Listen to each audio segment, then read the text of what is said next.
Assalamualaikum guys, welcome back to my channel. Kepada siapa yang baru masuk ke channel Taufik ni, minta tolong tekan butang subscribe dan like dekat bawah guys. Pada siapa yang dah, thank you so much, terima kasih banyak-banyak. Okay, cerita pada kali ini adalah kes pembunuhan di antara suami dan juga isteri guys. Okay, cerita ni melibatkan dua warga negara, iaitu warga negara Australia dan juga warga negara Indonesia. So macam mana kes ni boleh berlaku? Let's go guys. Sebelum nak mula, Taufik nak cakap kes ni agak sadis dan juga tragik. Sebab kes ni bukan sahaja kes pembunuhan, kes ni melibatkan memutilasi tubuh dan juga memasak tubuh badan tersebut. So si pembunuh ni agak deging lah nak dikatakan. Sebab dia boleh membunuh, lepas tu dia boleh potong tubuh badan tu dan dia boleh rebus. Korang merasa, korang bayangkan sendiri betapa aku tak tahu kalau aku dah bunuh tu aku dah lari dah. Membunuh pun takut ni, apa lagi potong lepas tu rebus.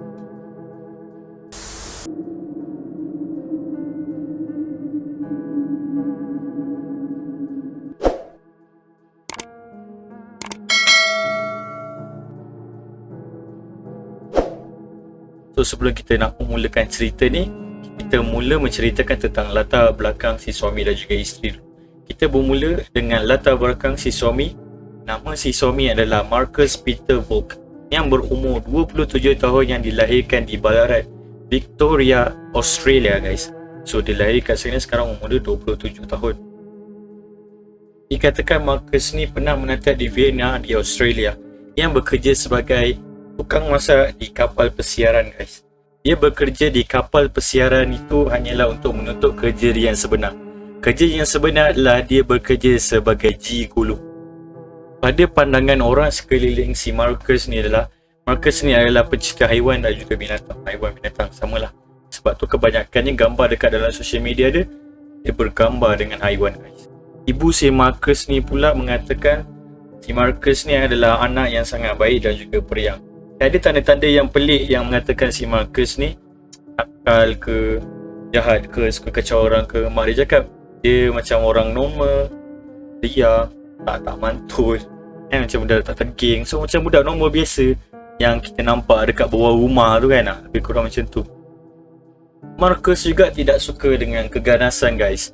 So dia nampak seorang lelaki ni cuba untuk menyelamatkan seorang perempuan dan lelaki itu dipukul dengan geng-geng tersebut lah. So Marcus ni memuji keberanian seorang lelaki tu. Dia cakap tindakan yang dia buat tu sangat bagus dan elok, berdiri di hadapan untuk menyelamatkan seorang wanita tu. Tapi dalam masa yang sama, mamat tu kena pukul lah, teruk juga mamat tu kena pukul. Pada awal kes ni keluar di public guys, ramai orang yang tak percaya yang si Marcus ni membunuh isteri dia guys. Yelah, orang ramai kat situ yang nampak dia ni seorang yang baik hati, suka tegur orang, bertegur sapa, bergaul dengan orang. So public dekat area rumah dia tu macam tak percaya lah, betul ke si Marcus ni membunuh isteri dia. Salah seorang jiran dia mengatakan si Marcus ni sangat baik hati. Si Marcus ni ada tolong dia, bagi buah tangan dekat dia. Dan ada juga orang-orang yang mengatakan si Marcus ini ada split personality guys, ada masalah jiwa. So kadang-kadang dia okey, kadang-kadang dia tak. Kawan Marcus pun ada cakap yang emosi dia tak menentu lah, macam tadi Fiaka. Kadang-kadang okey, kadang-kadang tak. Kadang-kadang sampai dia tak boleh kontrol diri dia. Kalau dia rasa dia macam tak boleh tahan, dia pukul dia orang tu. So macam tadi saya cakap, maybe berkemungkinan yang si Marcus ni ada split personality guys. Tapi kita tak tahu adakah itu betul ataupun tidak. Itulah serba sedikit latar belakang tentang si Marcus. Sekarang kita bertukar pula ke latar belakang si Mayang, isteri dia. Isteri dia bernama Mayang Presto. Mayang Presto dilahirkan sebagai seorang lelaki guys. Nama betul dia adalah Fedri Endriansha. Dia mempunyai dua orang adik-beradik perempuan guys. Tarikh lahir si Endriansha ni adalah 13 Februari 1987. Kampung halaman dia pula terletak di Lampung, Indonesia guys. Ibu Mayang ni sudah lama tahu yang anaknya ni bersifat feminin, tapi ibunya rasa tiada masalah dengan itu. Daripada dia sekolah sampailah dia besar, dia lebih banyak kawan perempuan daripada kawan lelaki. Satu ketika dulu dia pernah bergaduh dengan salah satu kawan perempuannya kerana merebut seorang lelaki. Akhirnya pada tahun 2009 dia memberitahu kepada ibunya yang dia nak menjadi seorang wanita. Tidak lama selepas itu dia melakukan operasi transgender guys. Setelah operasi transgender yang dilakukan, dia mula dengan kehidupan barunya sebagai seorang perempuan di Australia. Nama yang digunakan adalah Mayang Prasetyo. Kenapa dengan nama tu? Okey, nama tu adalah dua orang yang dia suka lah, okey. Seperti Mayang. Mayang itu adalah artis kegemaran dia. Dan Prasetyo tu adalah nama bekas kekasihnya ketika dahulu. Disebabkan dua orangnya yang disuka dan disayang, dia ambil dua nama ni bergabung untuk menjadi satu. Sebab itulah nama dia Mayang Prasetyo. Tak kita sebut nama yang belakang tu. Menurut cerita ibunya, Mayang ini adalah anak yang sangat baik guys. Dia selalu tolong ibu dia dan juga adik-adik dia. Dan dia juga sebagai tulang belakang keluarga guys. So dia tolong ibu barang dapur, persekolahan adiknya juga. Dia yang mengeluarkan duit lah untuk sara hidup dan juga bil-bil sekolah adik dia. So semua tu datang daripada hasil dan titik peluk si Mayang ni lah. Okey, sekarang masuk ke babak bagaimana si Mayang dan juga Marcus bertemu guys. Marcus bertemu dengan Mayang di tempat yang sebelum ni mereka bekerja. Tadi Taufik cakap yang dua orang ni bekerja di kapal pesiaran guys. So si Marcus ni adalah tukang masak, chef, dan Mayang ni adalah seorang penari. Diorang ni saling keluar sama-sama guys. So kalau cuti, diorang akan berjelajah ke Eropah dan Asia guys. Pulang alik lah. Diorang saja bukan bercuti guys. Dalam masa yang sama, diorang ni pun melakukan kerjanya yang betul guys. Yang kerja yang kedua. Kerja yang tadi yang Taufik ceritakan tu adalah kerja second. So kerja asli diorang ni adalah sebagai seorang escort guys. So diorang bekerja sebagai seorang escort di klub transgender. Escort. Kenapa escort? Apa tu escort? So Taufik boleh cakapkan, Taufik boleh bagi tahu yang escort tu adalah call boy atau call girl, yang diorang boleh buat appointment untuk berjumpa dan seterusnya lah. Korang faham-faham je lah. Pekerjaan yang Mayang buat ni, dia dah buat dah lama guys. So sampaikan dia di label sebagai escort atasan guys. Korang bayangkan dia punya gaji 1 jam lebih kurang dalam 500 US dollar guys, ataupun Australia dollar.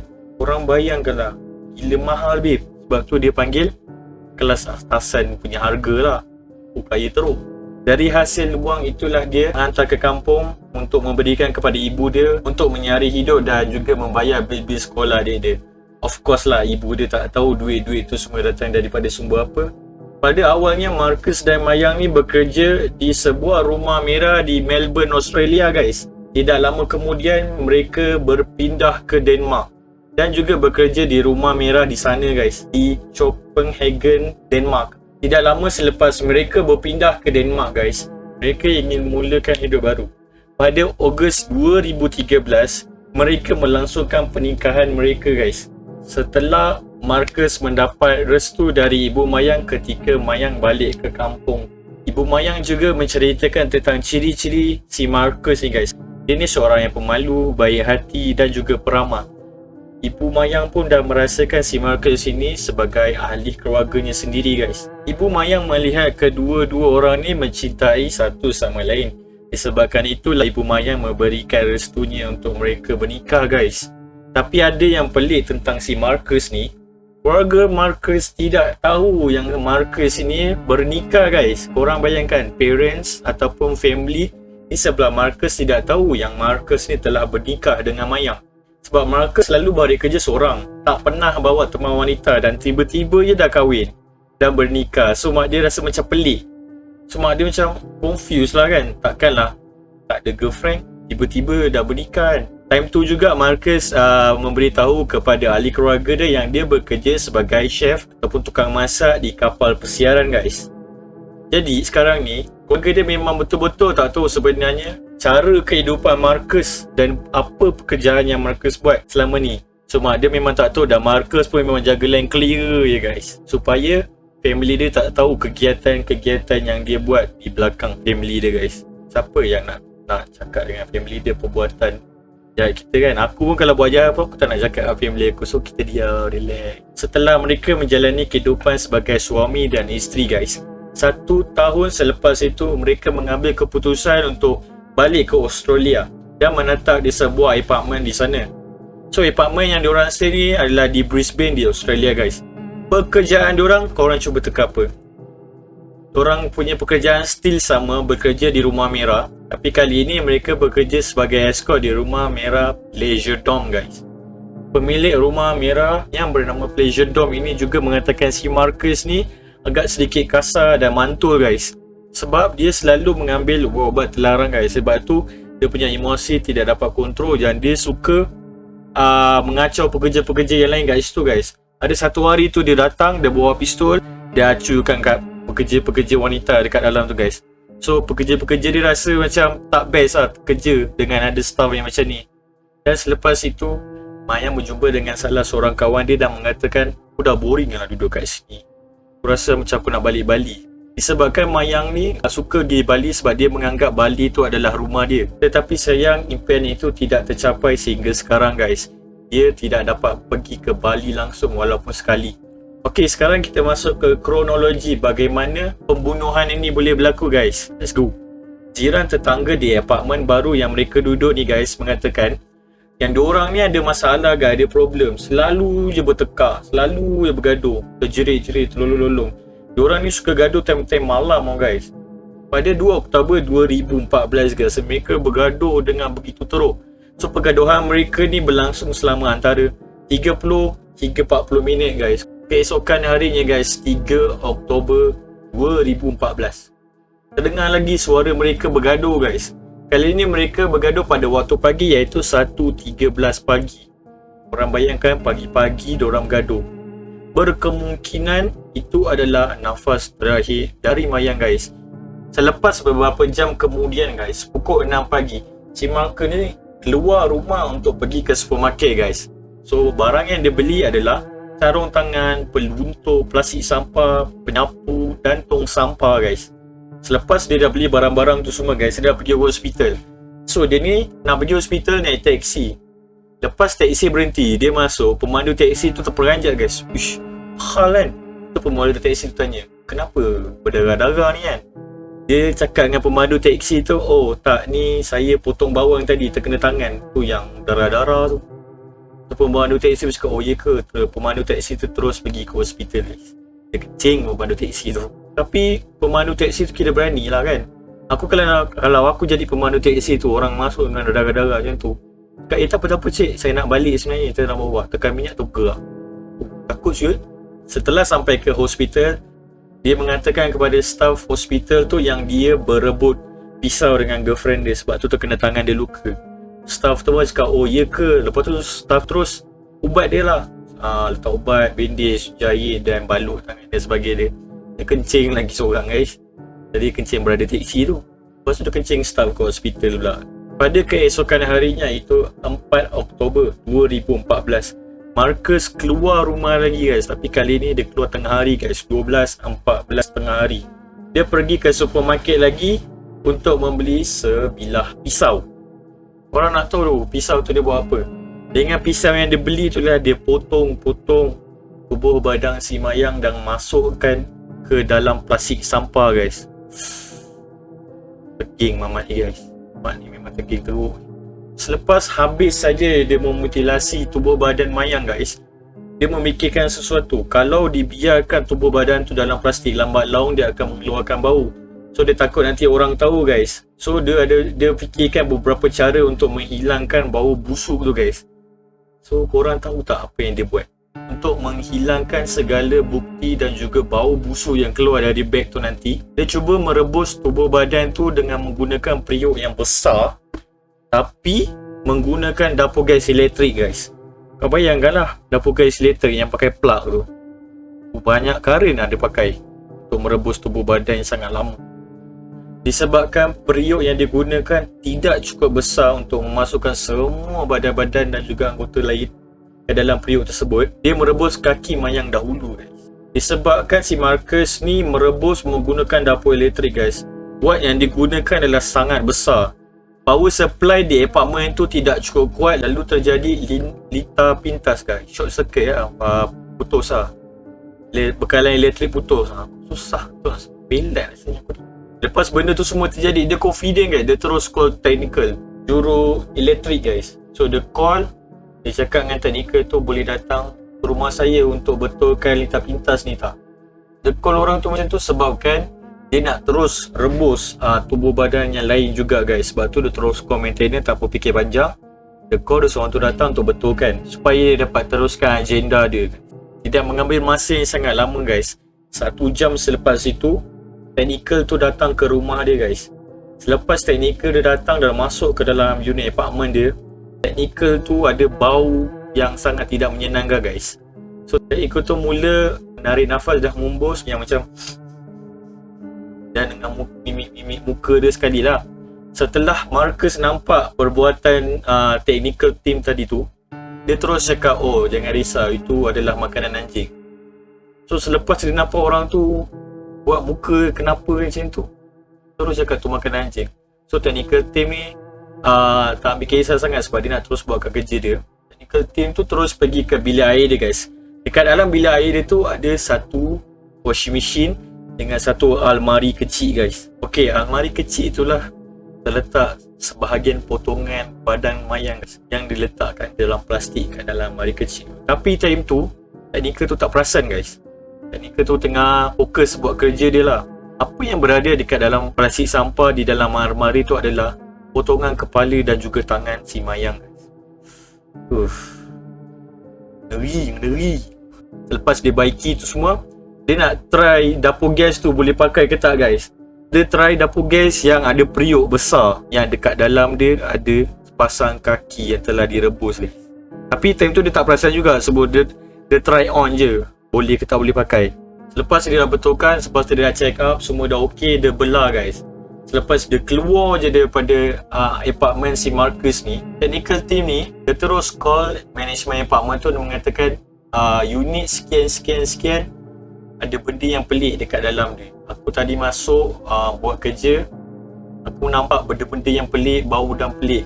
So minta tolong check unit sekian ni guys. Akhirnya team management apartment tu ambil benda ni serius dan dia terus call pihak polis. So dia minta untuk check unit Marcus ni, buat siasatan apa sebenarnya terjadi kat dalam unit si Marcus ni. Dalam waktu yang singkat, 2 orang pihak polis telah datang ke apartment si Marcus ni guys. So sedikit siasatan yang telah dibuat oleh Marcus, tetapi kebanyakan apa jua yang pihak polis tu cakap, dia macam tak nak bagi kerjasama tau. Ada je dalil dia yang dia cakap, oh sini lah, oh macam tu lah. Kira dia tak nak bagi kerjasama lah dengan pihak polis tu. Polis tu cakap, saya nak masuk dalam untuk menggeledah rumah anda. Tanpa fikir panjang, si Marcus cakap, oh boleh je tuan, tak ada masalah. Tetapi boleh tak saya ikat anjing saya dahulu, sebab takut nanti mengganggu siasatan tuan. Polis tu pun cakap, oh boleh, silakan. Selepas itu Marcus terus masuk ke dalam rumah, ambil sebuah pisau dan lari guys. Tak tahu ada lompat ke dia macam mana, tapi yang penting dia lari guys daripada tempat tu. Dia kencing lagi guys, dia kencing polis pula kali ni. Setelah itu polis terus masuk dan menggeledah rumah si Marcus ni. Apa benda yang Marcus buat, polis tu dapat jumpa satu persatu. Pertama sekali polis pergi ke area yang tempat dapur tu lah. Polis check dekat dalam tu apa benda yang dia buat ni. Sebab masa polis tu datang, dapur tu still on guys, semua ada api lah. So polis tu tutup dan polis tu cuba buka apa benda yang dalam periuk ni. Setelah polis tu buka guys, dekat dalam tu ada air yang mendidih dan juga sepasang kaki guys. Pihak polis juga ada ternampak segerombolan darah dekat bawah peti ais. Maybe ada sebahagian daging di dalam tu lah. Selepas tu, korang ingat tak tadi Taufik cakap yang kat dalam toilet dia ada mesin basuh dan juga almari kecil tu. Polis tu pun datang dekat toilet tu dan polis tu jumpa guys sepihan tubuh badan si mayang kat dalam plastik. Kepala, tangan, sian. Selepas polis dah jumpa semua benda tu, barulah operasi memburu si Marcus ni jalankan guys. So polis cuba tutup jalan-jalan alternatif yang dekat dengan apartment ni guys. So polis akan duduk dekat sekitar jalan alternatif yang ada dekat area tu lah. Tidak lama selepas itu polis dapat mengesan si Marcus ni dekat mana guys. Polis jumpa Marcus ni berada di dalam tong sampah yang agak besar juga guys. Tetapi sayangnya Marcus tidak lagi bernyawa time polis jumpa dia tu guys. Dia membunuh diri dia sendiri dekat dalam tong sampah tu dengan mengelar leher dan juga kedua nadi tangan dia guys. So dia mati ke dalam tu. Ada seorang detektif mengatakan pembunuhan ini tidak dirancang guys. Berkemungkinan besar adalah akibat perselisihan faham antara kedua-dua pihak guys. Kesimpulan daripada pihak polis, Marcus ni tidak ada niat untuk membunuh isteri dia sebenarnya guys. Tetapi dalam keadaan yang tegang dan juga stres, emosi tidak dapat mengontrol diri dia, lalu dia membunuh isteri dia dalam keadaan stres. Maknanya dia masa dia bergaduh tu, si Marcus ni hilang sabar, tak boleh fikir panjang, ambil pisau terus chop isteri dia. Itu apa yang polis rasa lah. Selepas benda tu semua terjadi, dia mula panik guys. Dia dah start takut apa dia nak buat dengan tubuh badan ni. Sebab itulah dia buat apa yang dia buat. Dia potong, cuba untuk menghilangkan barang-barang bukti yang ada. Itulah dia mendapat idea yang tak berapa nak elok ni untuk merebus, untuk menghilangkan bau busuk dan segalanya guys. Seperti yang Taufik tadi cakap guys, keluarga Marcus ni tidak tahu tentang cara kehidupan Marcus yang sebenarnya guys. Dan setelah itu tiba-tiba dapat berita daripada pihak polis yang anak dia telah tewas guys. Setiap keluarga akan berasa sedih sekiranya salah seorang daripada ahli keluarga dia mati guys. So ibu dan bapa Marcus ni sedih lah. Time tu jugalah keluarga Marcus ni tahu pekerjaan sebenar si Marcus ni bukanlah tukang masak, tapi dia adalah seorang gigolo. Marcus tewas di umur 27 tahun guys. Dan pemakaman si Marcus ni berlangsung di kawasan Australia guys. Ibu Mayang juga telah memaafkan si Marcus ni. Ibu Mayang mengatakan bahawa aku telah memaafkan kau. Tiada apa yang patut aku tuntut dari pihak kau. Aku menyayangi anak aku sama seperti aku menyayangi Marcus. Pada 31 Oktober 2014, jasad si Mayang sampai ke kampung halaman di Lampung, Indonesia. Pada keesokan harinya, Mayang dimakamkan di Bandar Lampung. Pada akhirnya kita akan menceritakan tentang fakta-fakta yang didedahkan oleh kejadian yang telah berlaku ni guys. Akhirnya terdedah mengapa sebenarnya diorang ni bernikah guys. Diorang ni bernikah bukan atas sebab suka sama suka ataupun cinta mencintai. Diorang ni bernikah atas sebab bisnes. Okay. So kalau kita dah cakap atas sebab bisnes, dia menguntungkan kedua-dua belah pihak guys. Dengan menikah dengan si Marcus ni guys, Mayang akan dapat visa. Dan atas sebab Mayang ni pula kelas atasan escort yang mendapatkan sejumlah wang yang sangat besar, dia juga dapat menolong si Marcus ni untuk membayar hutang dia guys. Penyebab pembunuhan ni juga terjadi atas sebab kerana Mayang mengancam si Marcus sekiranya Marcus memutuskan hubungan dia dengan Marcus, maka rahsia-rahsia yang Mayang tahu dia akan bocorkan kepada keluarga Marcus. Sebab Taufik cakapkan tadi, keluarga Marcus tak tahu cara kehidupan Marcus yang sebenarnya. So Mayang umput dia akan cakap, aku akan bagi tahu family kau hidup macam mana. So maybe itu adalah punca sebenarnya kenapa terjadi pembunuhan ni guys. Okay, itu saja video untuk kali ini guys, tentang seorang warga negara Indonesia yang telah dibunuh oleh suaminya di Australia guys. Kisah yang sangat-sangat sadis, pembunuhan, memutilasi dan juga memasak tubuh badan guys. Sangat-sangat kejam dan seram guys. So terima kasih banyak-banyak kerana korang dah tengok video ni sampai habis. Jangan lupa like and share dekat bawah ya guys. Thank you so much. Terima kasih banyak-banyak. Last and not least, see you when I see you. Thank you and bye-bye.